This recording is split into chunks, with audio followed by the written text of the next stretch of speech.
श्रीमन नारायण। देखो ना आ रहा है क्या रिकॉर्डिंग? प्रेरणा देखो ना आ रहा है क्या रिकॉर्डिंग? हाँ। और जल्दी देखो। हम बोलेंगे। जय श्रीमन नारायण।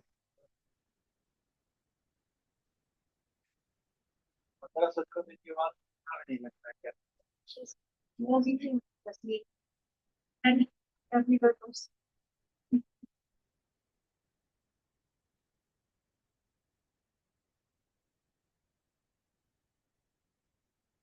जय श्रीमन नारायण। जय श्रीमन नारायण। जय श्रीमन नारायण। जय श्रीमन नारायण।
जय हो।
मैं हूँ स्वामी जी सुरता।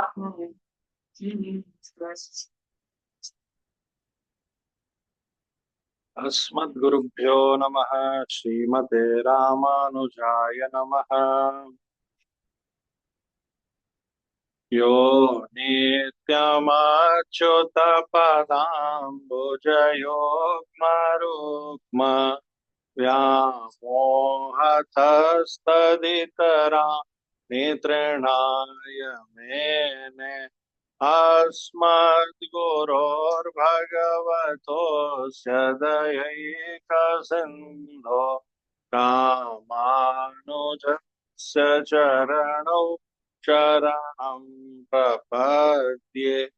श्रीमद्यतीन्द्रवरयोगिपदाब्जभृङ्गम् श्रीवानशैलमुनिवर्यदयैकपात्रम् विख्यातवेदशिखरो भयतत्त्वबोधम् रामानुजं कलिजितं मुनिमाश्रयाम। श्रीगौतमाख्यकुलसागरपूर्णचन्द्रं श्रीमत्प्रयागतनयं विनयोज्वलन्तं श्रीरामदेशिकपदा भुजभृङ्गराजं श्रीकृष्णदेशिकमहं शरणं प्रपद्ये।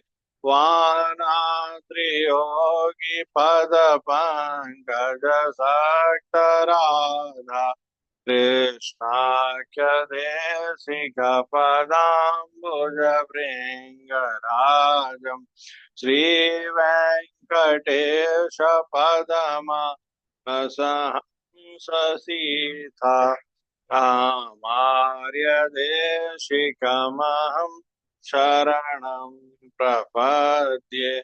वानात्रियोगिपदपङ्कजसक्तसीता रामार्यदेशिकपदाम्बुजभृङ्गराजम् श्रीगर्गवं सकलशो अधिपूर्णचन्द्रं वैकुण्ठदेशिकमहं शरणं प्रपद्ये। कर्कटे पूर्वफाल्गुन्यां तुलसीकाननोद्भवां पाण्ड्ये विश्वम्भरां गोदां वन्दे श्रीरङ्गनायकीम्। नीलातुङ्गस्तनगिरितटे सुप्तमुद्बोध्य कृष्णं पारार्थ्यं स्वं श्रुतिशतशिरः सिद्धमध्यापयन्ति। रोचेष्टायां स्रजनिगलितं या बलात्कृत्य भुङ्क्ते गोदा तस्यै नमैदमिदं भूय एवास्तु भूयः। गोदा तस्यै नमैदमिदं भूय एवास्तु भूयः। ஆண்டாள் எம்பெருமானார் ஜியர் திருவடிகளே சரணம். ஜியர் திருவடிகளே சரணம்.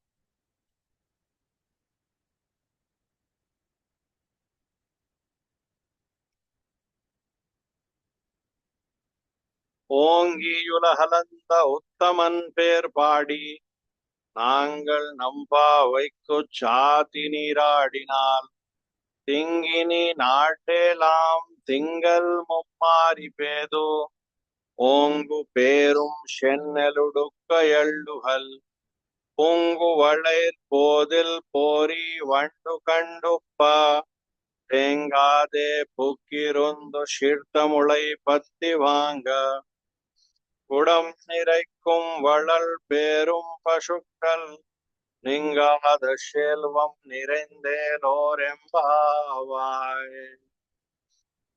अखिल कोटि ब्रह्मांड नायक अनंत कल्याण गुण विशिष्ट आश्रित वत्सल भगवान के विशेष अनुग्रह से आचार्य तिरुवड़ी बल से और श्री वैष्णवों के मंगला शासन से हम सब दास जनों को धनुर्मास महोत्सव के अंतर्गत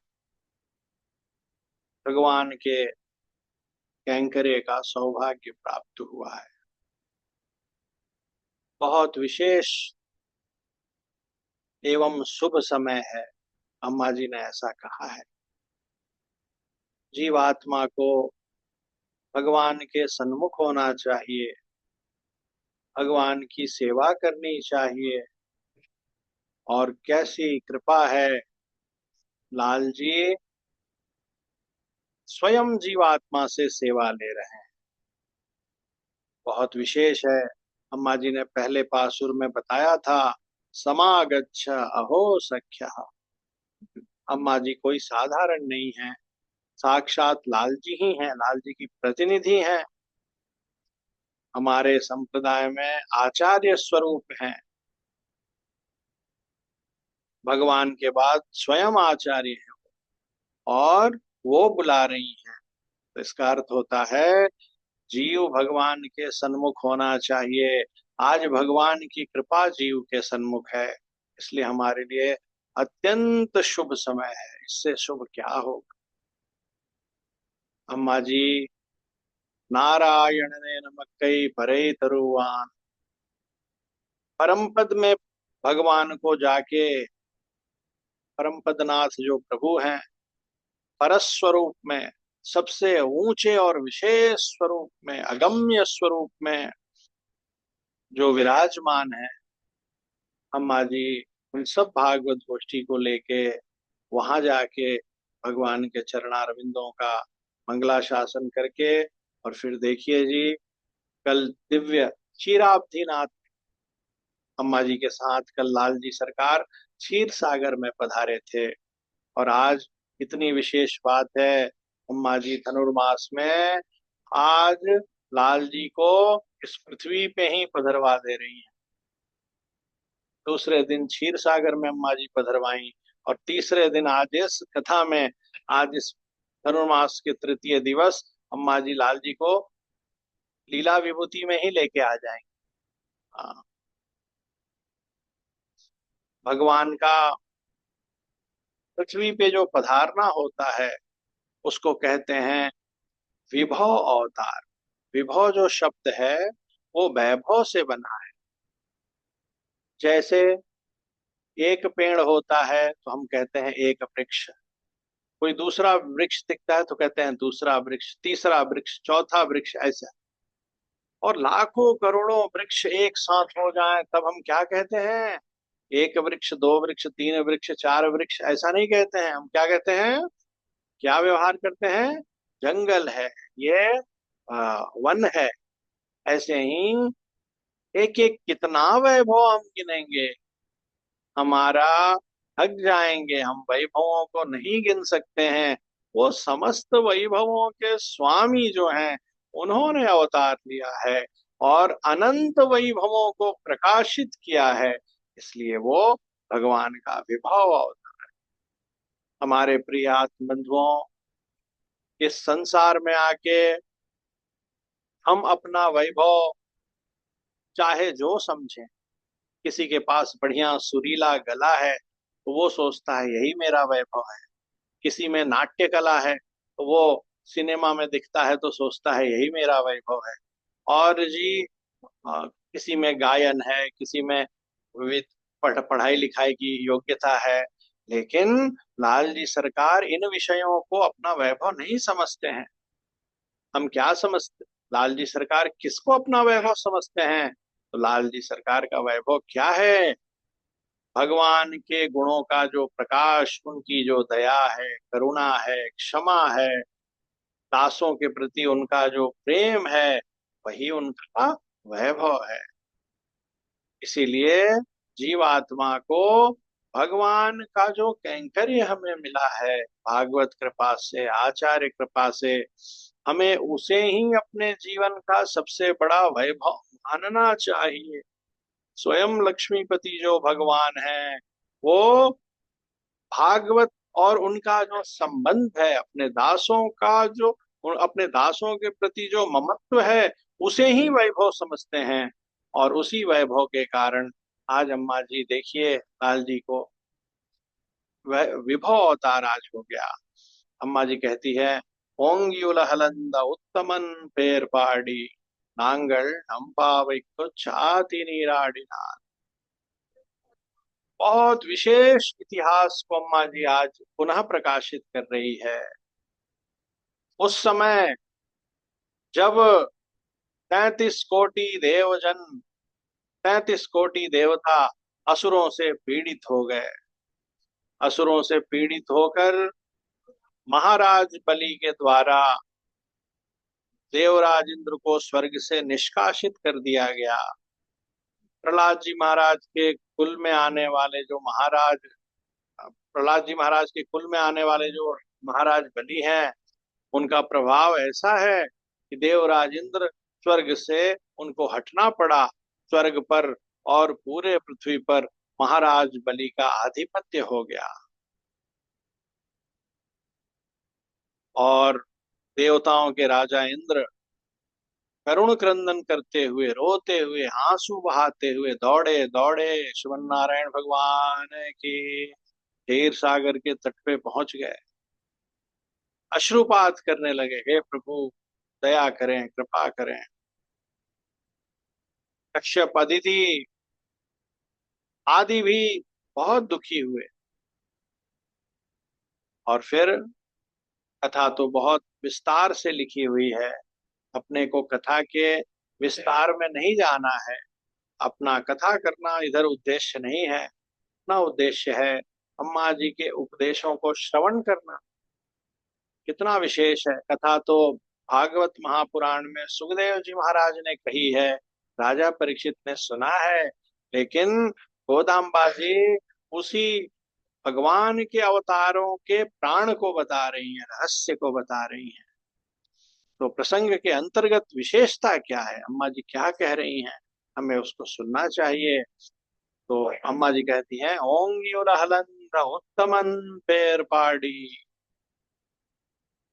अम्मा जी बता रही हैं अपने सखियों को और हम जीवों को, हे जीवात्मा, हे चेतन जीव, हे मुमुक्षु जीव, देखो देखो देखो, भगवान कितने विशेष हैं। उत्तमन पेर पाड़ी, इनका स्वभाव तो देखो कैसा है। वाह। दास को आंख बंद करके ये नहीं समझ में आ रहा है किधर से शुरू करें किधर खत्म करें। इतना विशेष बात अम्मा जी ने बताया है। अम्मा जी कहती है, उत्तमन पेर पाड़ी। आज भगवान को उन्होंने क्या कहा? उत्तमन कहा। क्या कहा? उत्तम। अरे भगवान तो चेतन और अचेतन से उत्तम है, इसीलिए उनका नाम पुरुषोत्तम है। चेतन माने हम लोग, अचेतन माने जड़ पदार्थ, ये सोफा आदि। भगवान इन दोनों से विलक्षण है, ऊंचे हैं, श्रेष्ठ है, इसलिए उनका नाम क्या है? पुरुषोत्तम। तो अम्मा जी ने आज दोबारा उत्तम क्यों कहा उनको? तो आचार्यों ने बताया कि अम्मा जी भगवान के एक बहुत विशेष गुणों का हमें दर्शन करा रही है। क्या गुण है वो? क्या गुण है?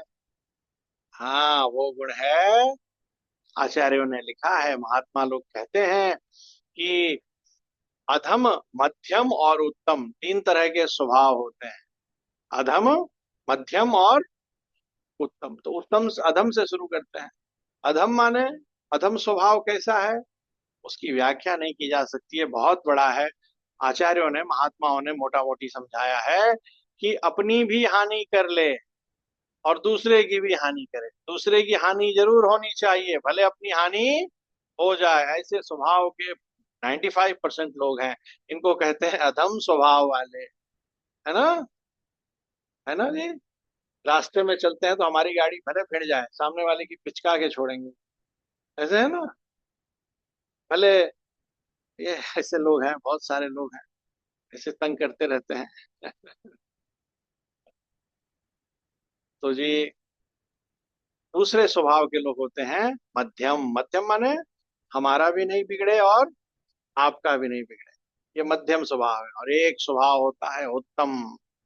उत्तम स्वभाव माने ये भगवान के पास ही हो सकता है, बाकी किसी के पास नहीं। हमारी कितनी भी हानि हो जाए, हमारा अपयश हो जाए, बदनामी हो जाए, इज्जत चली जाए, आपका इज्जत बढ़ना चाहिए, आपकी हानि नहीं होनी चाहिए। अम्मा जी बताती है कि देखो, अरे भगवान सबको देने वाले हैं, उनका हाथ ऐसे कभी नहीं होता है। होता है क्या? समस्त संसार को जो पाल रही हैं, समस्त गुणों की जो देवी हैं, जिनकी कृपा से संसार में सब कुछ है, हाँ उन्हीं की कृपा है। किसी की बुद्धि में ताकत है, वो उनकी कृपा है। हाँ, ये हाथ पैर सीधा है, पोलियो नहीं हुआ है, ये उन्हीं की ताकत है। ये जबान चल रही है, उन्हीं की ताकत है। हम लोग सुख से बैठे हैं, उन्हीं की ताकत है। सूर्य चंद्र चमक रहे हैं, उन्हीं की ताकत है। आंख से दिख नहीं रहा है तो चश्मा लगा ले रहे हैं, उन्हीं की ताकत है। पग से चल नहीं सकते हैं तो फ्लाइट में उड़ रहे हैं, ये उन्हीं की ताकत है। हाँ, नहीं तो हाथी के अंदर तो हमसे बड़ा दिमाग होता है, क्यों जी? हमारा शरीर जितना बड़ा है, उससे ज्यादा बड़ा दिमाग हाथी के पास है। दिमाग से ही सब कुछ होता तो हाथी भी फ्लाइट में उड़ रहा होता, कंबल ओढ़ के जाड़े में सो रहा होता। लेकिन सोता है क्या? चांदी की थाली में प्रसाद पा रहा होता। पाता है क्या? कोई नहीं बोल रहा है। पाता है? फ्रिज से पानी पी रहा होता और बूढ़ा होने के बाद चश्मा लगा लेता। कोई नहीं बोल रहा है। रेशम वाला कुर्ता पहनता और गर्मी में क्या करता? एसी चला लेता। नहीं, बुद्धि से ही सब कुछ नहीं होता, इस बुद्धि के पीछे कोई है, वो उनकी कृपा है। सब कुछ उनकी कृपा है जी। कहने का भाव ये है कि वो जो समस्त जगत को पालने वाली माँ है, हाँ, वो उनकी दासी है। अभी तो ये माँ ऐसी है, तो बाबूजी कैसे होंगे, पिता कैसे होंगे, भगवान नारायण कैसे होंगे? सोचिए, हमारी बुद्धि फेल हो जाएगी, हम सोच ही नहीं सकते हैं। इतने यशस्वी हैं, परिपूर्ण यशस्वी, लेकिन भगवान इतने यशस्वी हैं। हमारे पास थोड़ी श्री की कृपा है, अम्मा जी ने जरा सा कृपा कटाक्ष कर दिया है तो तीनों लोगों का भरण पोषण हो रहा है साहब। और साक्षात अम्मा जी जिनके चरणों की दासी हैं, वो कैसे होंगे? क्यों जी? कह श्री श्रिय पद, कह श्री, कह श्री श्रिय परम सत्व समाश्रय, कह कह पुंडरीक नयन पुरुषोत्तम, कहा। कितना सुंदर लिखा है, इतना सुंदर आचार्यों ने वर्णन किया है, अद्भुत। तो हमारे प्रिय बंधु, इसको महसूस करिए। ऐसे कथा सुन के आगे बढ़ जाने में कोई सार। कथा तो भागवत में भी, अम्मा जी ने दोबारा इस कथा, यदि अम्मा जी इसको पुनः फिर प्रकाशित कर रही है इस प्रसंग को, तो इसमें कुछ रहस्य है। देखो, लाल जी सरकार ने कितनी बड़ी, कितनी विशेष साहब की कीर्ति है, लेकिन लाल जी सरकार ने उसका कुछ भी विचार नहीं किया। जैसे ही देवराज इंद्र रोने लगे जोर जोर से, और वो देवराज इंद्र जो कभी भजन नहीं करते हैं, करते हैं, वो बढ़िया स्वर्ग में रहते हैं। कभी लाल जी सरकार को बोला है, शास्त्रों में लिखा है क्या, कभी बोला है सरकार बड़ा सुंदर मेरा स्वर्ग है? कभी पधारते अम्मा जी को लेके, कभी बोलते हैं? रात दिन क्या करते रहते हैं? रात दिन पार्टी करते रहते हैं। टीवी में जब उनको देखेंगे कैसे मिलेंगे? दास क्या बोले, सब बच्चे हंसना शुरू कर देंगे। मेनका उर्वशी और कौन, अरे बाप रे बाप। और भगवान ने उसका आंसू देखा और क्या किया? श्रीमन नारायण भगवान की। लेकिन भगवान राजा बलि को मार नहीं सकते हैं। अरे बाप रे! भगवान संबंध को रिस्पेक्ट देते हैं। इसको देते हैं, हम भूल जाएंगे, वो नहीं बोलते हैं। वो देखते हैं राजा बलि को, अरे ये कौन है। पार्षदों ने कहा सरकार राक्षस है। इंद्र ने जोर से कहा किल हिम इमीडिएट। ये कहा होगा, ऐसे ही बोलते हैं ना, आप लोग की भाषा में कहेंगे मार बिना ने, ओजू मार, ऐसे ही बोलेंगे ना, अभी मार। भगवान ने कहा नहीं, काहे का राक्षस है। अरे मेरे दास का पोता है, मेरा परम परम दास प्रहलाद का बेटा का बेटा है, उसके कुल में आता है। नहीं नहीं नहीं नहीं, मैं अपना हाथ उसके ऊपर नहीं उठा सकता हूँ। शंख चक्र गदा पद्म शार्ंग धनुष नंदक खड्ग पीछे,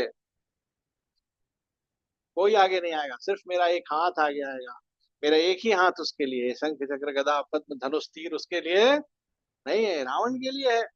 और सोचो, लाल जी सरकार को स्वर्ग में विराजना भी नहीं है, और लाल जी सरकार के दास लोग भी उधर जाने की इच्छा नहीं करते हैं, फिर भी लक्ष्मीपति होने के बाद भी भगवान महात्माओं ने लिखा है, बहुत आंसू आता है पढ़ के, लाल जी सरकार ने देवताओं के राजा इंद्र के लिए अति क्षुद्र याचना वृत्ति को स्वीकार कर लिया। लिखा है याचना वृत्ति, याचना माने भीख मांगना, मांगना उसको याचना कहते हैं। वो याचना के आगे आचार्यों ने तिरुपाऊ की व्याख्या में लिखा अति क्षुद्र।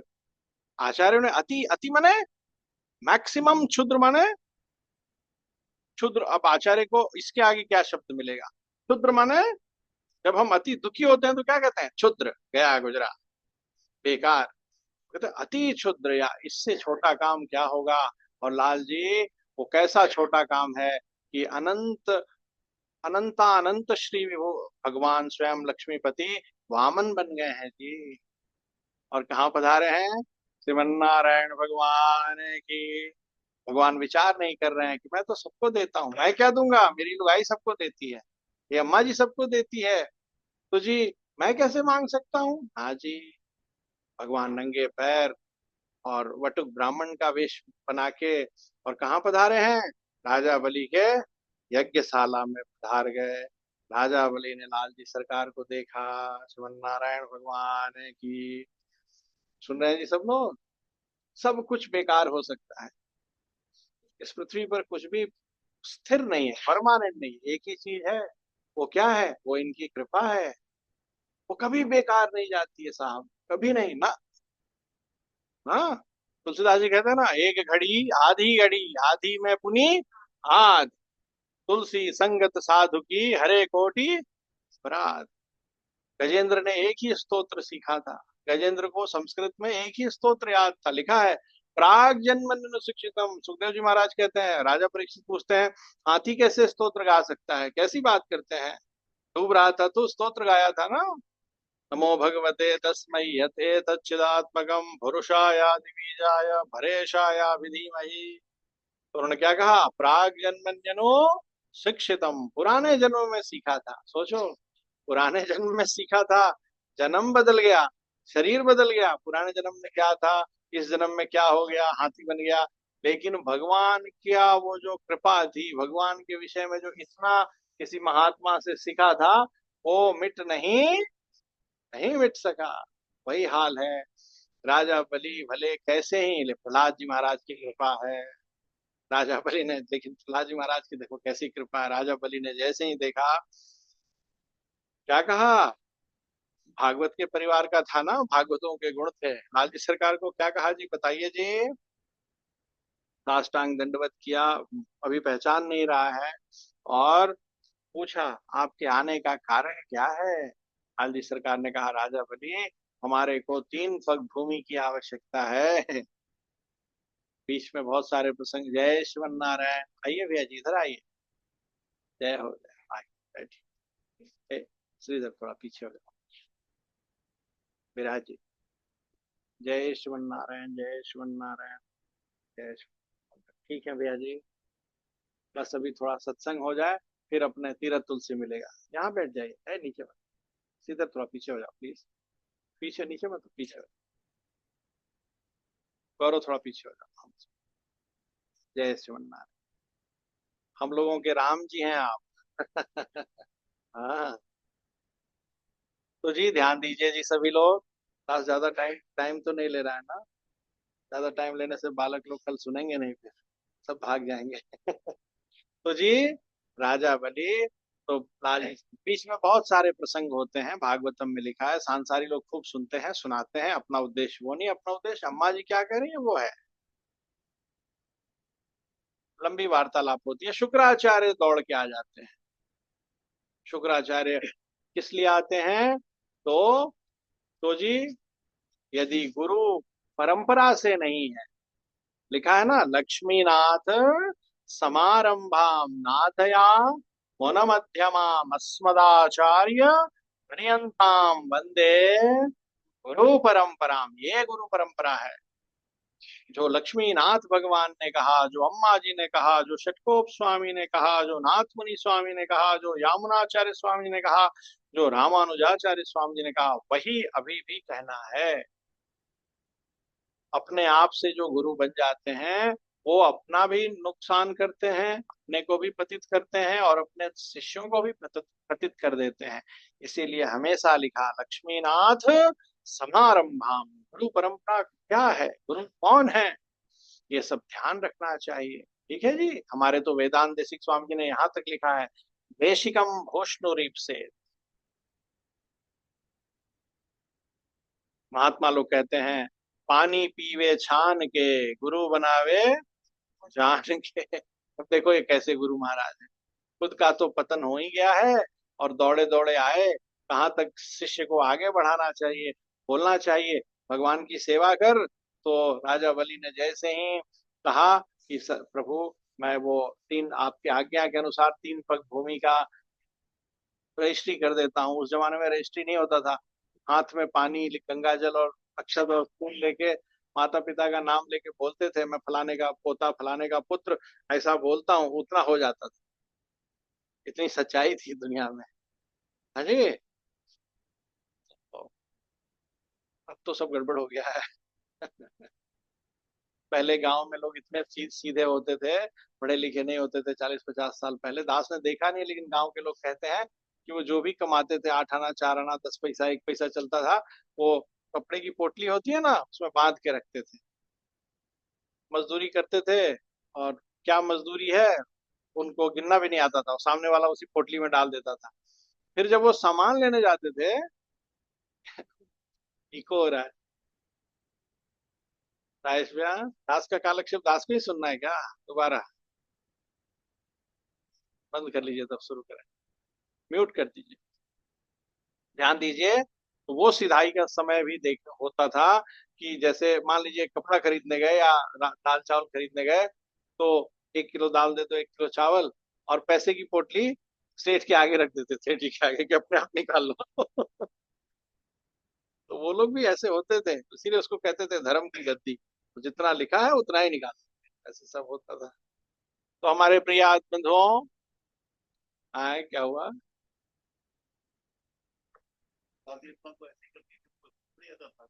हे भगवान। हाँ हाँ, जी जी। तो हमारे प्रिय बंधुओं, क्या किया, दौड़े दौड़े शुक्राचार्य जी आए और उन्होंने रोका, बोला रुक जाओ, 3 पग भूमि नहीं देना है। क्यों नहीं देना है? सबसे पहले जानो ये कौन है, जानते हो ये कौन है? उसने वापस से देखा प्रभु को, कहा हाँ एक छोटा बच्चा है, वामन, 52 उंगल का है, बस इतना छोटा है, इसके छोटे छोटे पग हैं, इस छोटे छोटे पग से ये कितनी पृथ्वी नापेगा। गुरु जी ये जहाँ खड़ा है वहां से आप तक भी नहीं आ पाएगा। गुरु जी ने कहा नहीं, देखो क्या है, ये वही है जिसने तुम्हारे पूर्वजों में हिरण्याक्ष का वध किया था, तुम्हारे तुम्हारे दादा के चाचा जी का वध किया था। ये वही है जिसने तुम्हारे कुल में हिरण्यकश्यपु का वध किया था, तुम्हारे परदादा। प्रहलाद जी महाराज रोने लगे, बोले गुरुजी ये कहिए ये वही हैं जिन्होंने मेरे पितामह मेरे दादाजी को दर्शन दिया था, जिन्होंने मेरे दादाजी ने नरसिंह अवतार लिया था। अरे ये वो है, ऐसा सौभाग्य, अद्भुत। दास तो इनके सन्मुख नहीं हुआ, इनको भूल गया। राक्षसों के टोली में बैठ के, लेकिन ये अभी भी दास को याद रखे हैं। दास इनके पास नहीं गया, ये स्वयं आज आ गए। राजा बलि ने फिर से साष्टांग किया, प्रभु कैसी बात करते हैं, आपको मांगने की जरूरत, आपको तो आज्ञा देना चाहिए। ये दास का कब था, कब है, सब आपका है। दास इसको लेके जन्म लिया था क्या? और दास जब जाएगा तो लेके जाएगा क्या? ये सब आपकी संपत्ति है, दास भी आपका है। इमीडिएट 3 कदम ले लीजिए सरकार, सब ले लीजिए। और क्या कहता है, सांसारिक बात सिखाते हैं शुक्राचार्य, चुप रहो, ऐसा नहीं करना चाहिए। उस दान की प्रशंसा नहीं है जिसमें सब चला जाए, ऐसा दान नहीं दिया जाता है। तो उसने कहा, दान सब कुछ दे दे ऐसा नहीं होता है, लेकिन प्रभु ये दान नहीं है, ये क्या है, ये सब तो लहर्षि का ही है। त्वदीयम वस्तु गोविंदम तुभ्यमेव समर्पय, मेरा कब है कि मैं दान दूंगा, ये उन्हीं का है। फिर जी दुनिया भर के बखेड़ा लगाए जी, कितनी बखेड़ा सुनाऊं, सुबह से शाम हो जाएगी। सब बखेड़े दास को याद भी हैं। कभी कभी भगवान की सेवा में कोई बखेड़ा आता है तो दास ये शुक्राचार्य वाले प्रसंग से सारे बखेड़े लगा लगा के देखता है कि यहाँ कौन सा बखेड़ा है। और फिर एक आखिरी तीर चलाया, क्या कहा, ये दे के सब ले लेगा, स्वर्ग नाप लेगा, पृथ्वी नाप लेंगे ये, और तुम श्रीहीन हो जाओगे। क्या हो जाओगे? लक्ष्मी रूठ के तुम्हारे घर से चली जाएगी, हीन हो जाओगे। उसने कहा, प्रभु इतिहास में आज तक ऐसा नहीं हुआ है, भगवान की सेवा करके कभी कोई श्रीहीन। अरे गुरुदेव, लक्ष्मण भैया, लक्ष्मण भैया को वनवास नहीं मिला था, वनवास तो राम जी को मिला था, लेकिन लक्ष्मण भैया ने राज्य लक्ष्मी को छोड़ दिया। ठीक है ना, लक्ष्मण भैया ने अपनी इच्छा से छोड़ा, उनको फाउंडेशन नहीं था वन जाने के लिए, नहीं था, पिताजी चाहते भी नहीं थे। पिताजी रो रहे थे, बोल रहे थे, ए तुम दोनों चले जाओगे तो मैं कैसे रहूंगा। लेकिन लक्ष्मण भैया ने कहा, नहीं, राम जी के साथ जाना जरूरी है, आपको भरत देखेगा। तो जब रामायण में ऐसा हुआ, उस दिन महर्षि वाल्मीकि ने रामायण में लिखा, अद्य लक्ष्मणो लक्ष्मी संपन्न, आज लक्ष्मण भैया लक्ष्मी से संपन्न हो गए। आज लक्ष्मी इनको मिली है। कौन सी लक्ष्मी मिली थी? कैंकर्य लक्ष्मी। क्या मिली थी? सेवा रूपी लक्ष्मी। और गुरुजी ऐसा तो कभी हुआ नहीं है जी। ठीक है जी, ऐसे बहुत लंबा प्रसंग होता है वो। अरे वो गुरु कैसे भगवान से शिष्य को, अपने जीवों को भगवान से विमुख करे, वो आचार्य नहीं होते हैं। हाँ, इसीलिए कहा गया है, रोज गाना है, रोज समझना है, लक्ष्मी नाथ समारंभाम, ये गुरु परंपरा है, नाथ या मुनि मध्यमा अस्मदाचार्य पर्यंताम वंदे गुरु परंपराम। वो आचार्य नहीं थे, ऐसे आचार्य नहीं होते हैं, आचार्य का गुण ये नहीं है, लेकिन ठीक है, राक्षस लोग उनको मानते थे जो। फिर क्या हुआ, एक आखिरी हंसी वाला प्रसंग। आचार्य लोग कहते हैं, दास को नहीं मालूम कितना सच है कितना झूठ, मामला गंभीर हो गया ना, इसलिए हल्का करने के लिए कहते हैं। तो जो पर क्या नाम है, हमारे राजा बलि ने कमंडल को झुकाया जल लेने के लिए, तो कमंडल से पानी नहीं आया, जल नहीं आया। तो सब सोच में पड़ गए कि जल दिख रहा है, जल टोटी से आ नहीं रहा है, मामला क्या है। तब लाल जी ने संभाला, पति प्राप्ति प्रतिबंधक अघों से, मुझे मुझे मेरी प्राप्ति में जितने भी रुकावट है मैं छुड़ा दूंगा। लाल जी ने शुक्राचार्य रूपी रुकावट को लाल जी ने ही हटाया। लाल जी ने क्या कहा, वो सब परेशान हो रहे थे, और लाल जी ने क्या कहा, छोड़ दो, मैं देखता हूँ। और उन्होंने क्या किया, एक उषा उठाया। क्या उठाया? लिखा है ना, सठे साठ्यम समाचरित, दुष्ट के साथ वही व्यवहार करना पड़ता है। जब तक उसके साथ टिट फॉर टैट नहीं करेंगे, उसकी बुद्धि ठिकाने नहीं आएगी। उसको वो दीजिए जो उसके लायक है ना। हमारे गांव में कबीर दास के एक दोहे को उल्टा सीधा बना के कहते हैं, कबीरा इस संसार में भांति भांति के लोग, कुछ तो पूजन योग्य है, कुछ जूतन के योग्य है। हाँ, कुछ लोग तो पूजा के लायक है, उनको देख के हाथ जोड़ा चलिए, सब लोग पूजा के लायक, कुछ जो ये बात सच है। लाल जी ने क्या किया, श्रीमन नारायण भगवान की एक सीख ढाल दी सियावर रामचंद्र की। छठे साध्यम, बस वो मिल गया उसकी दवाई, भागा निकल के उसमें से चिल्लाते हुए, बाप बाप बाप, आंख गई फूट। सब राक्षस एक दूसरे को देखे बोले, लो गुरुजी खुद ही बोले थे घर से बाहर निकलते समय खाने को नहीं देखना। तो इन्हीं का चित्र देखते थे, अब कहीं ये सामने आ गए तो क्या होगा। अरे राम राम। और जी क्या हुआ, लाल जी सरकार ने क्या किया, श्रीमन नारायण भगवान के लाल जी त्रिविक्रम बने। और लाल जी सरकार ने बड़ी कृपा की। लाल जी सरकार ने एक पग से पृथ्वी, दूसरे पग से स्वर्ग को नाप लिया। लाल जी सरकार पूछते हैं, राजा बलि तीसरा पग किधर रखना है। बहुत सुंदर प्रसंग है जी। ये सब गांव के लोगों को ये विपत्ति लगी थी। सब लोग, कुछ लोग जोर जोर से हंसने लगे, बोले लो अब तीसरा पग दो, तीसरा पग रखने के लिए तो जगह नहीं है। और जी लेकिन राजा बलि जानते थे ये विपत्ति नहीं, ये भी कोई सौभाग्य है, मुझे पहचानना चाहिए ये क्या सौभाग्य है। और क्या हुआ जी, राजा बलि को सौभाग्य दिख गया। उन्होंने हाथ जोड़ के कहा, सरकार तीसरा पग से इस दास को नाप लीजिए, दास को भी अपनी संपत्ति बना लीजिए। दास तो इन राक्षसों के साथ बैठा हुआ था अभी तक, जैसे हमारे दादाजी आपके संपत्ति थे, दास भी आज से किसकी संपत्ति है, श्रीमन नारायण भगवान की। जिन भगवान के चरणों का स्पर्श, दर्शन दुर्लभ है, सानिध्य दुर्लभ है। लाल जी सरकार ने राजा बलि पग को नहीं आया, लाल जी सरकार ने अपना पग राजा बलि को दे दिया। ठीक है जी। हम लोग आरती में खड़े होते हैं, लाल जी तीरथ तुलसी उनकी कृपा से मिलता है। फिर लाल जी स्वयं आते हैं मंदिर से आगे आके, मालूम है ना षटकोप क्या है, लाल जी का चरणारविंद। तो ऐसा सुंदर प्रसंग है। अम्मा जी ने भगवान ने आकाश की सीमा तक बढ़ के त्रिविक्रम अवतार धारण करके इस समस्त भूमंडल को अपने चरणों से नापा।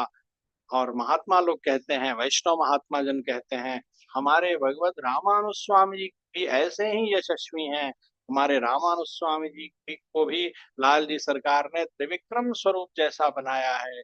उन्होंने भी अपने श्री चरणों से जीवों के उद्धार के लिए, सब पर कृपा करने के लिए, स्वामी को क्या था, स्वामी सुख से मठ में रह सकते थे, स्वामी भगवान के अनुभव में निमग्न रह सकते थे। स्वामी को उस अनुभव को छोड़कर, वो भगवान के उस दिव्य आनंद को छोड़कर, भगवत अनुभव रूपी दिव्य आनंद को छोड़कर, भगवत कैंकर्य रूपी आनंद को छोड़कर, स्वामी को भारत वर्ष में पूरा पहाड़ कंकड़ कांटों से भरे हुए इस भारत वर्ष में जगह जगह जाकर जीवों का उन्होंने उद्धार किया।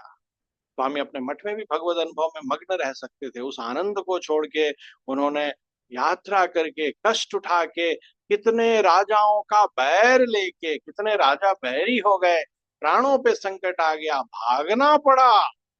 संपत कुमार भगवान को लेने के लिए सरकार को कहाँ जाना पड़ा बताइए, दिल्ली। अच्छा दिल्ली में किसका शासन था, कुंडू भैया का शासन था, किसका था, हाँ मुगलों का शासन था। सोचिए उनके सामने जाना, वो तो कैसे थे बताने की जरूरत नहीं है। कितने बैर लोग बन गए बैरी, और वो राजा भी बैरी बन गया। उसने पीछे से सेना दौड़ाई, जाओ स्वामी को पकड़ के लेके आओ।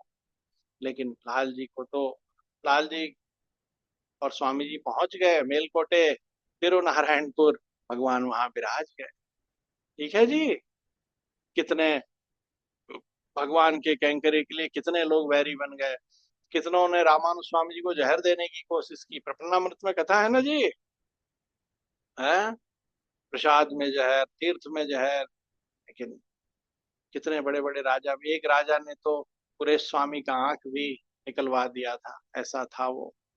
तो क्या कहा जाए हमारे प्रिय बंधुओं, त्रिविक्रम भगवान जैसे भगवान का यश है, जैसे भगवान की दया कृपा है हम जीवों के लिए, वैसे ही आचार्य भगवत रामानुजाचार्य रामानुज स्वामी जी महाराज की भी ऐसी ही कृपा है हमारे लिए। हमारे लिए वो भी त्रिविक्रम भगवान जैसे ही हैं। हाँ, पहले अनुवृत्ति मात्र प्रसन्नाचार्य, शिष्यों की योग्यता देख के, खूब परीक्षा करके, रामानुज स्वामी जी को स्वयं मंत्रार्थ जानने के लिए 18 बार जाना पड़ा था गोष्ठीपुरम। जाना पड़ा था ना जी। अनुवृत्ति मात्र प्रसन्नाचार्य किसी को मंत्र नहीं देते थे, किसी को वैष्णव दीक्षा नहीं देते थे, किसी को मंत्रार्थ का उपदेश नहीं करते थे। खूब परीक्षा करके, खूब योग्यता देख के, खूब योग्य लगा तो आचार्य देते थे। रामानुज स्वामी जी ने क्या किया? कृपा मात्र प्रसन्नाचार्य। उन्होंने कहा नहीं, योग्यता किसी की नहीं देखनी है आज के बाद से। जो जीवात्मा आए, जैसा हो, उसको भगवान के शरण में पहुंचाना है, पहुंचाना है। किसी की योग्यता आज से नहीं देखनी है ना? ऐसा, ऐसी उनकी कृपा थी। वो बिल्कुल त्रिविक्रम भगवान ही हैं। उन्होंने भी त्रिविक्रम भगवान सरीखा, सरीखी कृपा की, चरित्र प्रकट किया। श्रीमन नारायण भगवान की। आगे बढ़ते हैं जी। इतना सुंदर प्रसंग है, आगे बढ़ने की इच्छा ही नहीं हो रही। आज संजय भैया की इच्छा लग रहा है पूरी हो जाएगी, 2.5-3 घंटे कथा करते रहो। लेकिन ऐसा पॉसिबल नहीं है। चलो 10 मिनट और। तो जी, अम्मा जी कहती है, नांगल नंपावैको जाति नीराडिनाल। हम अपने व्रत के ब्याज से, व्रत के अंग तया, व्रत में होने वाले, ब्याज माने बहाना, व्रत के निमित्त, यदि हम अपने व्रत के ब्याज से स्नान करेंगे तो समस्त देशों में इति बाधा न हो जाए, इस तरह से प्रतिमास 3 बार वर्षा बरसेगी। बहुत सुंदर है। महात्माओं ने कहा है कि जहां भी भगवान के दास विराजते हैं, अष्टाक्षर मंत्र जिनके हृदय में विराज रहा है, ऐसे महात्मा जहां विराजते हैं, ये भगवान के दास, भगवान और भगवान के दासों की महिमा ऐसी है कि वहां से सभी व्याधि आदि दूर चली जाती है, सभी दुख तकलीफ दूर चले जाते हैं। ये तो इसका एक अर्थ हुआ। अरे, भगवान लक्ष्मीपति हैं, और भगवान के चरणों के जो शरण में हैं, भगवान के चरण जिनके हृदय में सदा विराजते हैं, वो व्यक्ति कहीं जाए तो इसमें कौन सी बड़ी बात है कि आधी व्याधि वहां से भाग न जाए। जैसे दीपक जहां जहां जाता है, दीपक जहां जहां जाता है वहां क्या होता है? अंधकार दूर भाग जाता है, दूर भाग जाता है। ये तो सामान्य अर्थ है। ये तो सूरज उदय होगा तो जी साहब अंधेरा भाग ही जाएगा, इसमें कोई बड़ा अर्थ नहीं है। लेकिन आचार्यों ने इसका विशेष अर्थ बताया है, वो भी हमें सुनना चाहिए। ठीक है जी। देखिए, आचार्यों ने कहा है, महात्माओं ने कहा है, ज्ञान का अभाव ही दुर्भिक्ष कहा जाता है। दुर्भिक्ष माने सूखा, बारिश नहीं हो रही है, सूखा पड़ गया है, अन्न नहीं हो रहा है, जल नहीं हो रहा है, पशु पक्षी प्राणी भूख से तड़प तड़प के शरीर छोड़ रहे हैं। ये दुर्भिक्ष जो है, सूखा जो है, ये और कुछ नहीं, ज्ञान का जब अभाव होता है वही सूखा पड़ना है। ज्ञान का अभाव कब होता है? कब होता है ज्ञान का अभाव? जब हम ज्ञानी जनों का संग छोड़ देते हैं, जब हम भगवान के दासों का जब हम अनादर करते हैं। अनादर बोल के ही नहीं होता है, उनके बताए हुए विषयों को ध्यान नहीं देना, उनके बताए हुए विषयों को धारण नहीं करना, मन में बुद्धि में याद नहीं करना, वो उसका डिसरेस्पेक्ट है। तो ज्ञान का अभाव ही सूखा पड़ना है। और अम्मा जी कहती है ना, 3 बार वर्षा बरसेगी। जब हम आकार त्रय का ज्ञान जो है वो 3 बार वर्षा है। जब हम भगवान के दासों के समीप जाते हैं, 3 बार वर्षा बरसेगी। वो क्या करेंगे? 3 बार हमारे ऊपर पानी डाल देंगे, ऐसा है क्या? नहीं, वो 3-3 संख्या वाले कितने उपदेश हमें देंगे। कभी वो हमें रहस्य त्रय बताएंगे, कभी कहेंगे अष्टाक्ष मूल मंत्र, द्वय मंत्र और चरम श्लोक मंत्र का उपदेश सुन लो। कभी वो हमें तत्वत्रय बताएंगे, ठीक है जी। और कभी वो हमें आकार त्रय बताएंगे। आकार त्रय संपन्ना अरविंद निवासिनीम अशेष जगदीश्रित्र्यम वंदे वरद वल्लभाम अनन्यार्हत्व अनन्य शेषत्व अनन्य भोग्यत्व। कभी वो बताएंगे, सुनो बालक सुनो, इधर आओ, देखो अनन्यार्हत्व क्या होता है। जानकी मैया ने कैसे बताया अनन्य शेषत्व क्या होता है, अनन्य शरणत्व, अनन्य भोग्यत्व, वो सब बताएंगे। कभी तत्वत्रय बताएंगे, कभी आकारत्रय बताएंगे, कभी रहस्यत्रय बताएंगे। तो श्री वैष्णवों के द्वारा जो ये होने वाला उपदेश है, ये 3 बार वर्षा है, और ज्ञान का अभाव ही दुर्भिक्ष है, सूखा पड़ना है। अम्मा जी कहती है, ओंगु आकाश तक बढ़ने वाले साली शस्यों के बीच में मछली सानंद खेलेंगे। बहुत विशेष है। ऊंचे ऊंचे धान के खेत में पानी भरा होगा और मछली उसमें खेलेंगे, उसमें तैरेंगे। महात्माओं ने बताया है कि ज्ञानी पुरुष को धान कहा गया है। ज्ञानी पुरुष जो हैं, जिनको स्वरूप का ज्ञान है, वो धान के समान है। और ज्ञानी पुरुषों का, ज्ञानी श्री वैष्णवों का, अनुभव योग्य श्री वैष्णवों का अनुगमन करने वाले, उनके उपदेश के अनुसार चलने वाले जो वैष्णव जन है, जो जीवात्मा है, चेतन जीव है, वो मछली के समान है। ध्यान दीजिए, दास रात्रि को विचार कर रहा था, ये कैसा दृश्य होगा। ज्ञानी जन धान की तरह हैं, और उनके चरणों में हम, उनके आज्ञा अनुसार हम चलते हैं, हम छोटे छोटे मछली की तरह हैं। हमारे स्वामी ने, अम्मा जी ने ऐसा रूपक क्यों खींचा, ऐसा उदाहरण क्यों खींचा। दास को ऐसा लगा, ये तो बड़ी अद्भुत बात है जी। जी, छोटी छोटी मछली, छोटा छोटा जीव खुले पानी में रहेगा तो क्या होगा।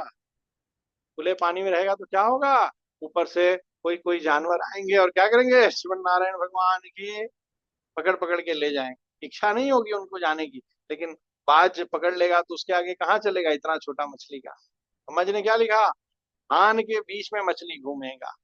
ज्ञानी जन धान की तरह बड़े बड़े हैं, हमारे आचार्य ऐसे हैं, और हम लोग छोटे छोटे मछली की तरह। तो लेकिन यदि धान के बीच में मछली रहता है, उसको कोई जीव आके पकड़, आकाश में उड़ने वाला कोई जीव पकड़ सकता है। इसका अर्थ है कि यदि हम आचार्य चरणों की सन्निधि में रहेंगे, हम रामानंद स्वामी जी, आलवार आचार्य, पूर्वाचार्य रूपी उनके उनके अनुगामी होंगे, वहां रहेंगे, तो हमें काम क्रोध मद मोह मात्सर्य रूपी बड़े बड़े जो जो जीवों को भगवान के मार्ग से हटाने वाले जो दोष है, वो हमें पकड़ नहीं पाएंगे, नहीं पाएंगे। इनका काम क्रोध मद मोह मात्सर्य और इंद्रिय तृप्ति और वासना, इनका जोर ऐसा है, बड़े बड़े ज्ञानी मुनियों को भी हिला देते हैं ये लोग। कथा है ना, वो कौन था, अजामिल था ना, गुरु जी के आश्रम में एक रहता था, वेद पढ़ता था, और एक दिन उसने क्या देखा था, ताओ शैलेश, मुकुंद, मुकुंद ना, हाँ, मैं पता नहीं क्यों बुढ़ापा के लक्षण आ गए हैं दास। लड्डू गोपाल में कंफ्यूज रहता है दास, मुकुंद शैलेश में कंफ्यूज रहता है। जिस दिन यहाँ आया उसी दिन दास ने शैलेश को मुकुंद कहा, मुकुंद को शैलेश कहा। अपने भ्राता श्री से पूछना, उसने दास की गलती को सही किया। कोई बात नहीं, जाने दो। तो देखिए, काम क्रोध मद मोह मात्सर्य सिर्फ चर्चा करना आसान है प्रभु, जब इनसे भिड़ंत होती है तो पता चलता है ये लोग तो बाप रे बाप हाथी के समान बलवान है, हमारी तो विषाद चूटी की तरह भी नहीं है। लेकिन फिर भी हम यदि कुछ भगवान की सेवा कर पा रहे हैं, आज कालक्षेप कर सुन सुन पा रहे हैं, तिलक लगा पा रहे हैं, थोड़ा मुख से तीरथ ले पा रहे हैं हम, ये भगवान की ही कृपा है, नहीं तो इतना भी नहीं करने देते वो लोग। अम्मा जी लिखी हैं, आकाश तक बढ़े हुए साली शस्यों के बीच, धान के बीच मछली खेलेंगे। महात्माओं ने इसका अर्थ बताया है, स्वरूप को जानने वाले, अर्थ पंचक को जानने वाले हमारे जो आचार्य थे, वो धान की तरह हैं। हम सदा उनके चरणों के संरक्षण में रहना है। हम बस अब ज्ञानी हो गए, हमको इनकी जरूरत नहीं है, ऐसा भाव मन में नहीं रखना है। आगे बढ़ते हैं। अम्मा जी कहती हैं, खिले हुए कुवलय पुष्प में सुंदर भ्रमर निद्रा करेंगे। बहुत सुंदर बताया है, इस रूपक का भाव महात्माओं ने बहुत सुंदर बताया है। महात्मा कहते हैं, महात्मा जन कहते हैं, श्री वैष्णव जन कहते हैं कि भगवान के गुणों का जो आस्वादन है, आस्वादन माने चखना, भगवान के गुणों को चखना ही मधुपान है।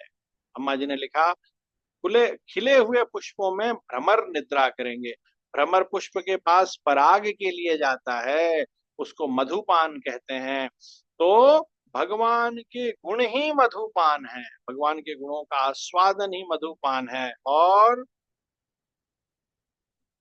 भगवान के गुणों के जो रसिक जन हैं, भगवान के गुणों को, भगवान के गुणों में जिनकी प्रीति है, भगवत भागवत आचार्य गुणों को सुनने में जिनकी प्रीति है, वही भागवत भ्रमर हैं। कितनी विशेष है। कहने का भाव यह है कि श्री वैष्णव जन भगवान के गुणों का अनुभव करते हुए, भागवतों के गुणों का अनुभव करते हुए, वैष्णव जन के गुणों का अनुभव करते हुए, और सबसे विशेष आचार्य के गुणों का अनुभव करते हुए उसके रसिक होते हैं। आनंद वही उनके लिए सबसे विशेष होता है। और वैसे ही धीरे धीरे उनका समय कालक्षेप होता है, व्यतीत होता है, भगवत भागवत आचार्य कैंकरे करते हुए। वैष्णव भजन वाला में एक पद है ना, अब तो सदा आचार्य चरणों के गुणों को गाइए। हाँ जी, अब कैसे गाइए? बस बलाए टारने के लिए नहीं गाइए, गाय कर।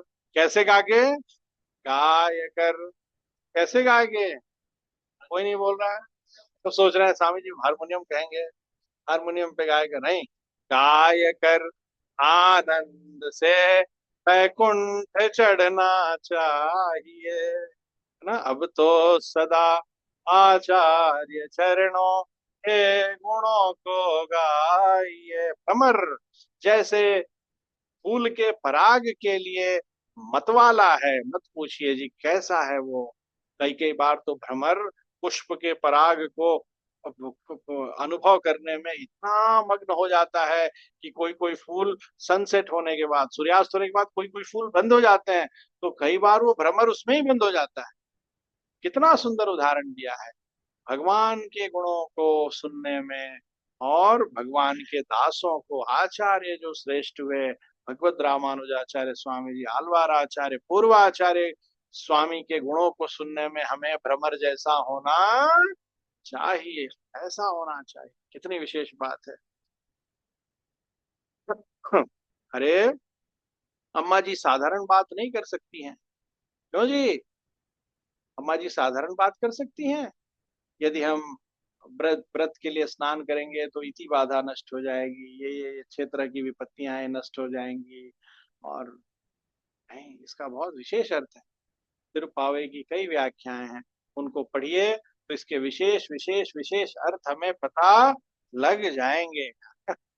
और अर्थ तो समुद्र की तरह है, लेकिन दास तो छोटा कटोरी जैसा है। आपको ये वो हो सकता है शिकायत कि स्वामी जी वो पूरा अनुभव आप नहीं बता पाते हैं। अरे दास कैसे बताए? बताओ कुंडू भैया, कटोरी में समुद्र आ जाएगा कि समुद्र में कटोरी बनाए?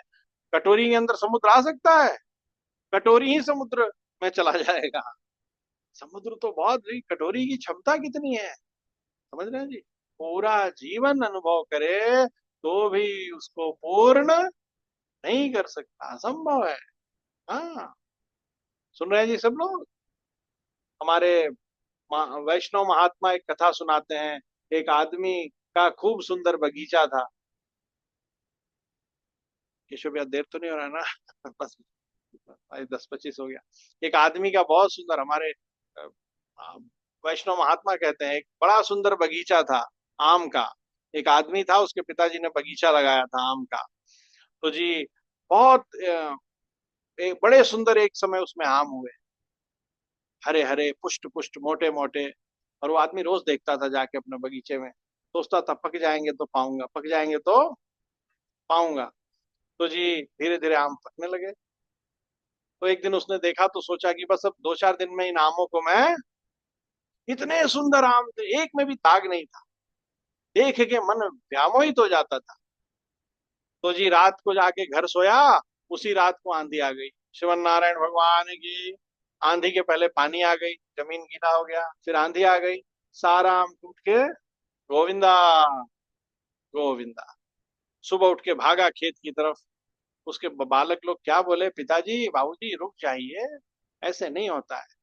हम लोग बड़ी गाड़ी ट्रैक्टर लेके चलते हैं, सब आम को उसमें डाल के लेके आ जाएंगे। हम लोग जरा ब्रश कर लें, बाल भोग कर लें, नहा लें, तब हम चलेंगे।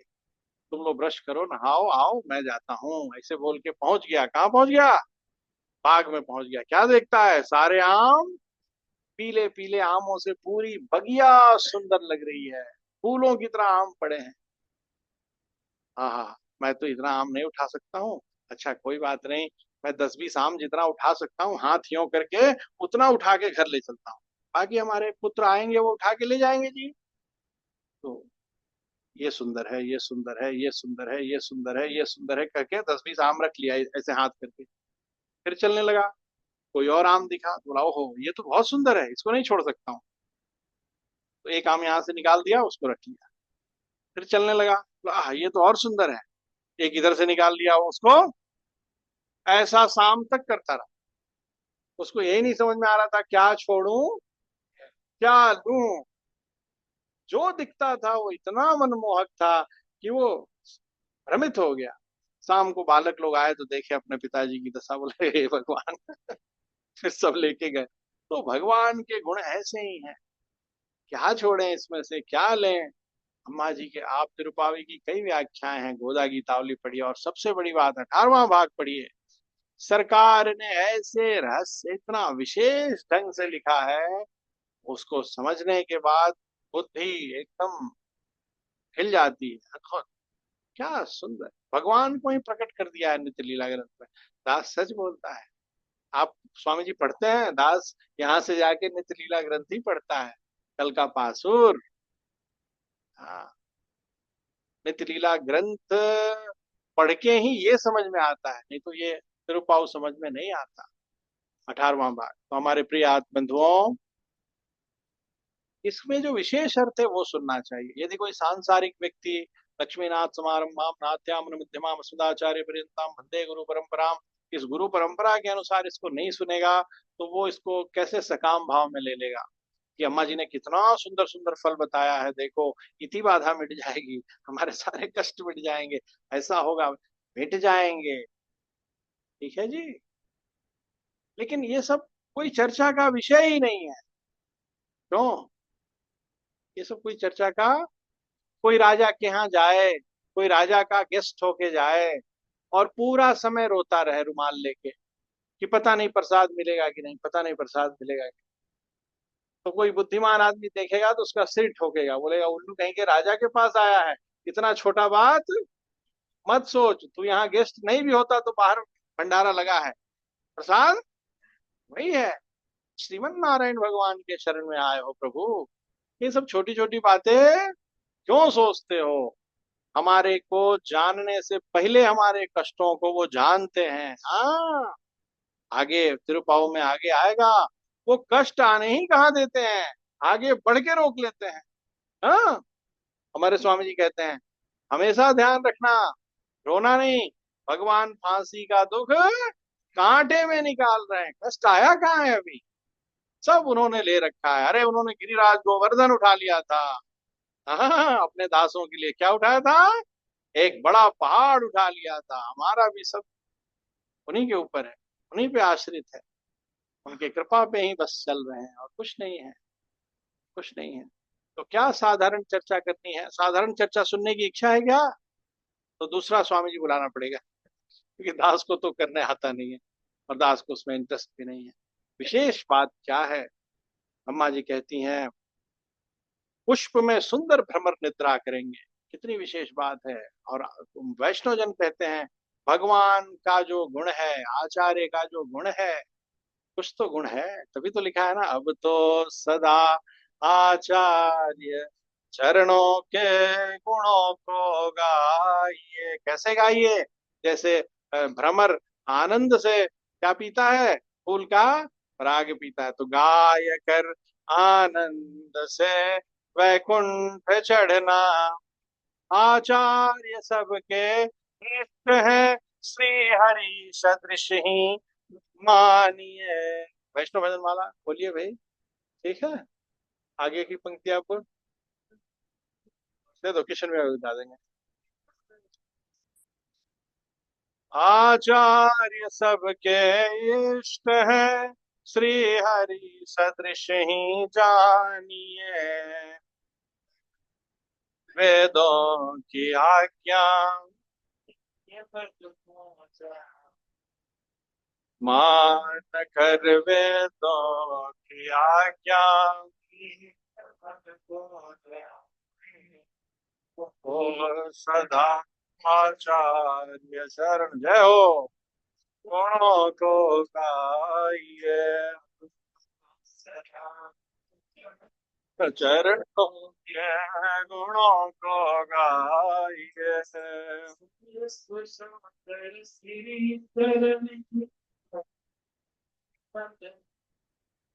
हे शोषा कर चरण की पूर्ण अभिमत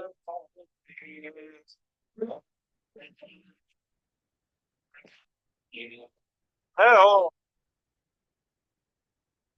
प्राप्त करने सिंत हो निर्भय विचरना छाई,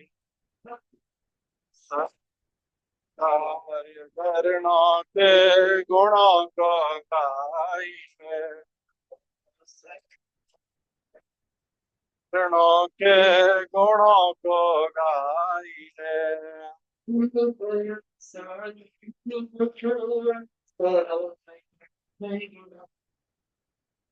है दया सागर गुरुवर शरण क्यों नहीं हो ये। है हो। शरण हो आना चाहिए आपको सदा। गुणों को चाहिए सदा। गुणों को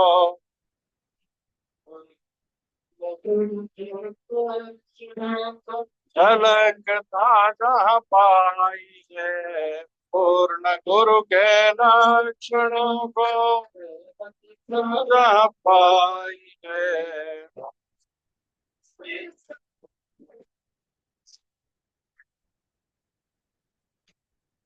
आय से स्मरण करना चाहिए, अब तो सदा चरणों के आश्रय। अब तो सदा चरणों के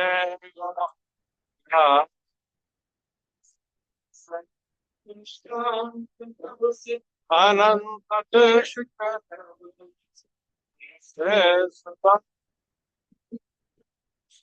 अनंत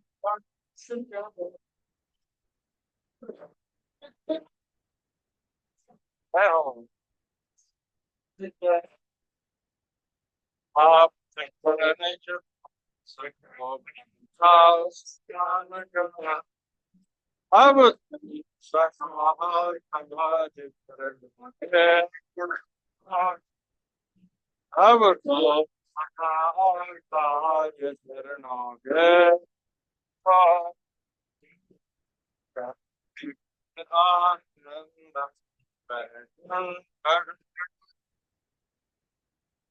आय कर आनंद से ढड़ना। लाली सरकार की। अम्मा जी कहती हैं, गोष्ठ में प्रवेश कर, गौशाला में प्रवेश कर, सधैर्य बैठकर गायों के पुष्ट स्तनों को खींचने मात्र से परम उदार वे बड़ी गाय दूध से घड़ों को भर देंगी, इस तरह से सर्वत्र अविच्छिन्न ऐश्वर्य भर जाएगा। बहुत सुंदर महात्माओं ने बताया है।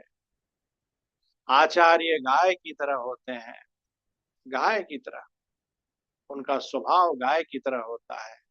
गाय रूखा सूखा, कसैला, तीता, तिक्त कुछ भी पाती है बेचारी, और लेकिन गाय का दूध कभी तीता नहीं होता है।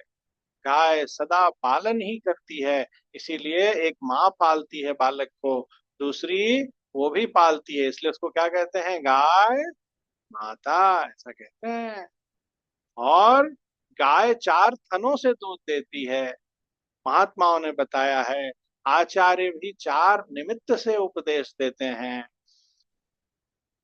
भगवद आज्ञा सिद्ध अपना परम कर्तव्य समझकर, भगवान की आज्ञा है, भगवान की सेवा है, इसलिए सभी वैष्णवों को बुला बुला के आचार्य गुणों को, भागवत महिमा को, भगवान के दिव्य गुणों को आचार्य बताते रहते हैं।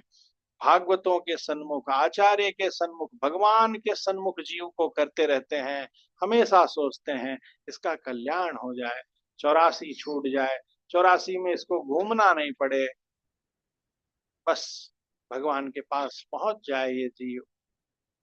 दूसरा, कभी कभी शिष्य लोग स्वयं प्रार्थना करते हैं कि हे प्रभु, हे स्वामी, हमें उपदेश दीजिए, बताइए भगवान क्या है, हमारा स्वरूप क्या है, हम संसार में क्यों आए हैं, हमारा सेवा कैसा होना चाहिए, भगवान की हम सेवा कैसे करें, हम भगवान को कैसे प्राप्त करें, भगवान और हमारा संबंध क्या है, प्रभु हम कौन हैं, बताइए जीवन का उद्देश्य क्या है। तो शिष्यों की प्रार्थना सुन के भी आचार्य उपदेश करते हैं। तीसरा बहुत विशेष है प्रभु, तीसरा है कभी कभी जीवात्मा की दुर्गति देखकर बिना प्रश्न पूछे ही आचार्य उपदेश करते हैं। कभी कभी जीवात्मा अपने प्रारब्ध कर्मों के फलस्वरूप ऐसे भोग भोग रहा होता है, वो क्या प्रश्न पूछेगा जी, प्रश्न पूछने के योग्य भी नहीं होता है, अपने दुर्दशा के चरम सीमा पे पहुंच जाता है, इतनी भयानक दुर्दशा है ये उसका भान भी नहीं होता है। प्रपन्नामृत में रामानुज स्वामी जी सरकार के कथा में आता है ना, क्या आता है, लूले लगने का प्रसंग याद है, क्या है वो प्रसंग। रामानुज स्वामी जी जाते हैं तो एक लूला लंगड़ा बहरा गूंगा, चार चार दोष है, हाथ भी नहीं पैर भी नहीं, और बोल भी नहीं सकता है, और कान से सुन भी नहीं सकता है। उसने तो स्वामी से कोई प्रश्न नहीं किया, लेकिन अस्मत् गुरोर भगवतो दयैक सिंधो, उनकी दया किसी प्रश्न की मोहताज नहीं है, उनकी दया तो बस भगवान की जैसी है जी। कोई पूछे तो बतावे ऐसा नहीं है, परम दयालु है वो। उन्होंने क्या किया, क्या किया, उसको पकड़ के, उसको क्या किए, उठा के मठ में ले आए, और क्या किए, दरवाजा बंद कर लिया, और क्या किया, अंदर गए और सीधे पंचमोपाय आचार्याभिमान, समझ गए ये शास्त्र नहीं सुन सकता है, मंत्र सुनेगा नहीं, याद नहीं करेगा, कालक्षेप सुनेगा नहीं, भगवान के बारे में भी इसको कुछ बताना असंभव है, क्योंकि ये तो सुन ही नहीं सकता है। तो सीधे उसको उन्होंने पंचमोपाय दिया, उसके पास गए गंभीर, और उन्होंने क्या कहा, क्या कहा, उसको क्या दिखाया, अपना चरण दिखाया, बोला बालक यही पकड़ लो। ये कितनी बड़ी बात है। तो दरवाजे में थोड़ा थोड़ा जगह होता था ना पुराने जमाने में, अब तो दरवाजे में जगह ही नहीं होता है अंदर जाने के लिए, वही अच्छा है। पहले वो दरवाजे के काट के बीच में जगह हो जाता था, वहां से श्री वैष्णव जन देख रहे थे, रामानुज स्वामी जी बाहर आए, वो सब श्री वैष्णव रो रहे थे, बोले हम दुर्भाग्यशाली हैं। रामानुज स्वामी जी ने कहा क्यों, तो उन्होंने कहा आज तक आपने अपने चरण हमें कभी नहीं दिखाए, आज तक आपने किसके चरण दिखाए, भगवान के, लेकिन ये लूला लंगड़ा को आपने किसके चरण दिखाए, अपने, आपने उसको भगवान का चरण तो नहीं दिखाया, तो हम लूले लंगड़े क्यों नहीं हुए, आप हमें अपना चरण दिखाते, आपने अपना चरण हमें नहीं दिखा, संकोच किया, क्यों, क्योंकि हम लूले लंगड़े नहीं है, इसलिए।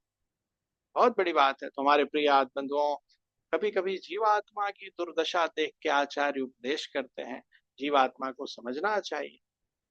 ऐसा नहीं दुर्योधन दुशासन के उत्थान के लिए लालजी सरकार ने प्रयास नहीं किया, रावण के उत्थान के लिए प्रयास नहीं किया, बहुत किया, कितना समझाया, युद्ध करते समय भी उसको समझाते रहते थे, लेकिन सुने तब तो। क्यों नहीं सुना? भगवान बोल रहे हैं, सुनना चाहिए, इसलिए नहीं सुना क्योंकि उसका कान ही नहीं था।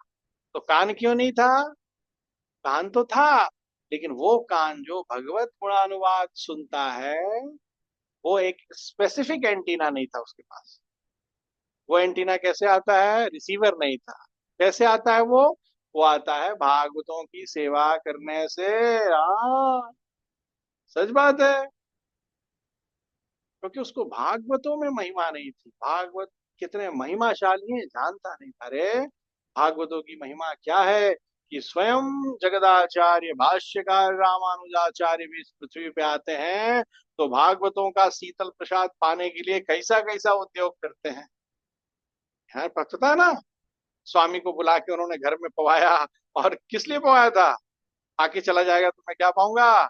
उच्छिष्ट प्रसाद। ये उच्छिष्ट प्रसाद पाने से भगवान में प्रेम आ जाएगा। तो हमारे प्रिय आत्मधुओं, और जैसे गाय 4 थनों से दूध देती है, वैसे ही महात्माओं ने कहा है आचार्य भी 4 निमित्त से उपदेश देते हैं, भगवान का कैंकर्य समझ के उपदेश देते हैं, और शिष्यों की प्रार्थना सुन के देते हैं, और कभी कभी जीवात्मा की दुर्दशा देख के स्वयं अपने मन से उपदेश देते हैं। और चौथा, भगवान के दया कृपा का अनुभव ऐसा विशेष होता है, समुद्र में सुनामी की तरह होता है। कभी कभी समुद्र में सुनामी आ जाता है ना, समुद्र क्या कहता है? समुद्र कहता है कुंडू जी तो मेरे पास आ नहीं रहे हैं, मैं ही कुंडू जी के पास आ जाता हूँ, सियावर रामचंद्र की। कभी कभी नदी में होता है ना जी, नदी क्या कहती है? सौरभ, आ, आ, आ, एक सेकंड, कहाँ रहता है ये? धर्मदास कुंडू लेन। हाँ, ये तो आ नहीं रहा है मेरे पास, अभी टीएमसी के काम में बिजी हो गया है।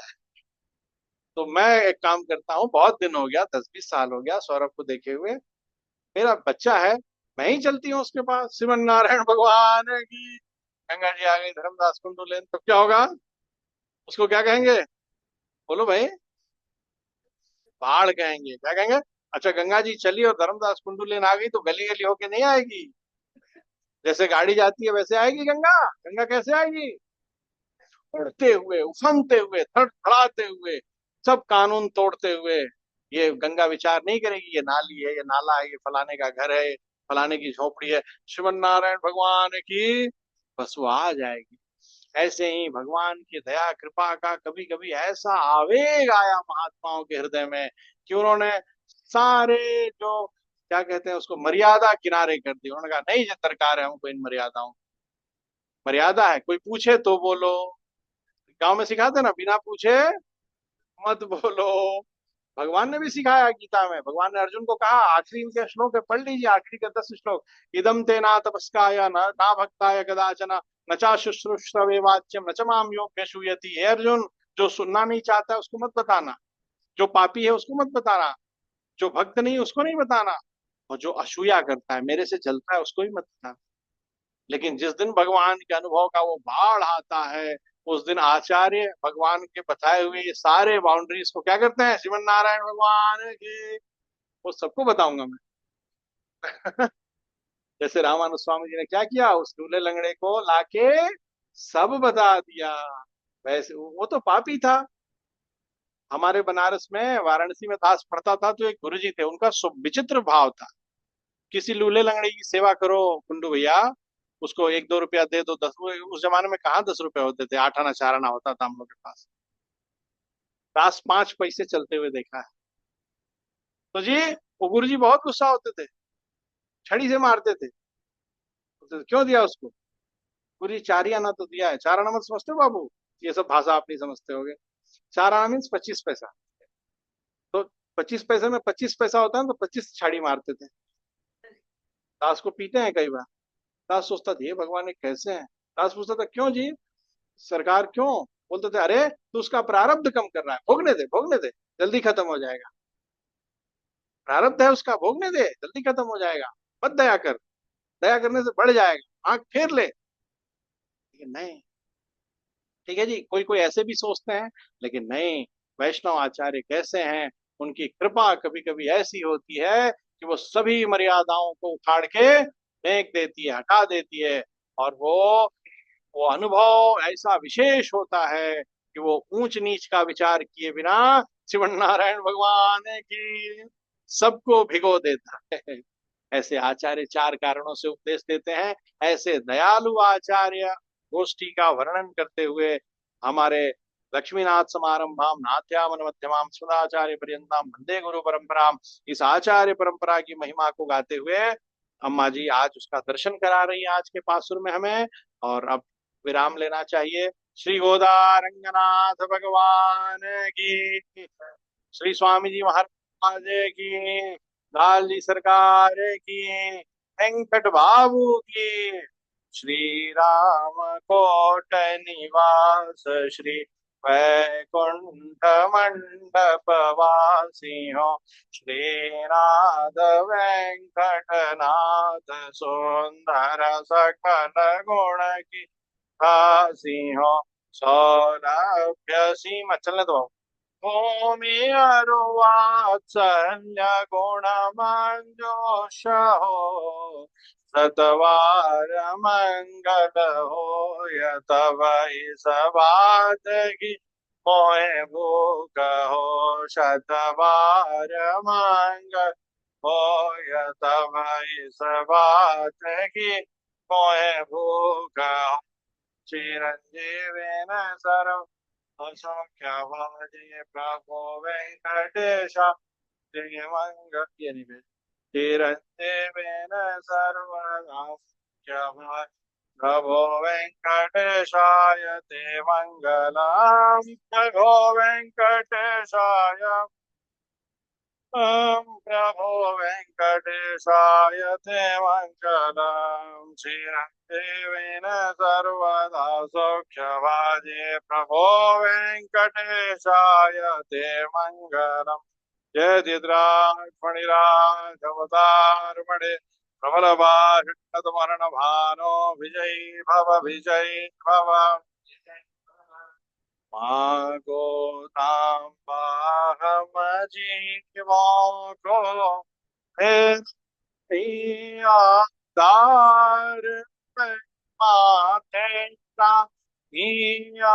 दार है, दर्शन दे दो मातो दयाली है ना रहे पुकार।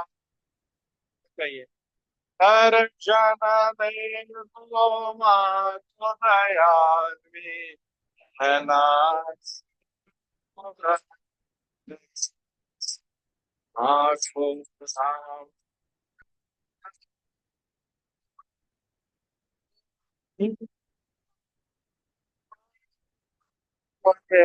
देना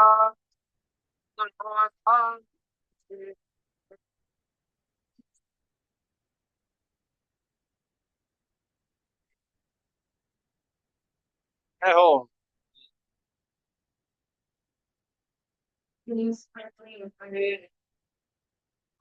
दयालु नारे पुकार,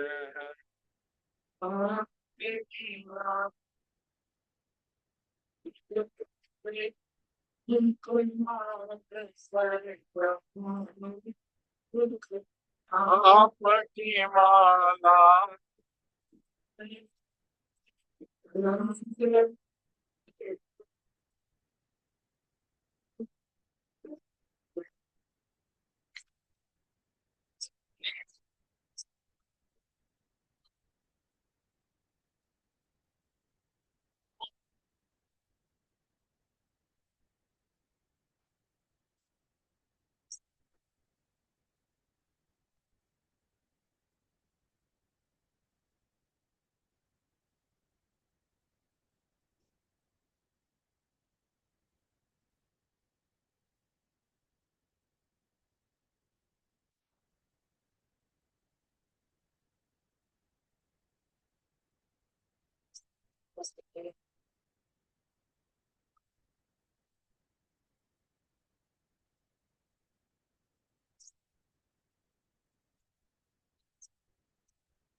श्री स्वामी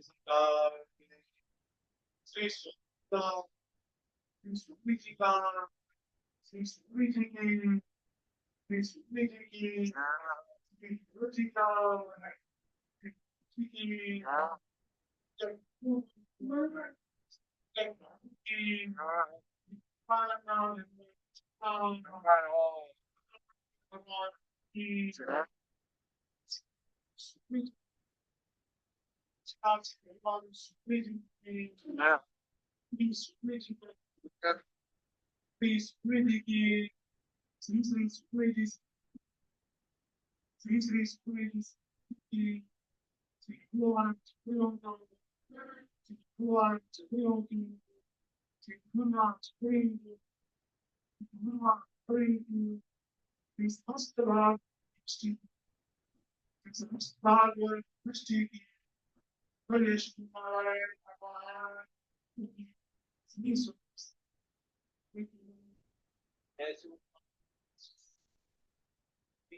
के लिए तो अच्छे हैं सभा के लिए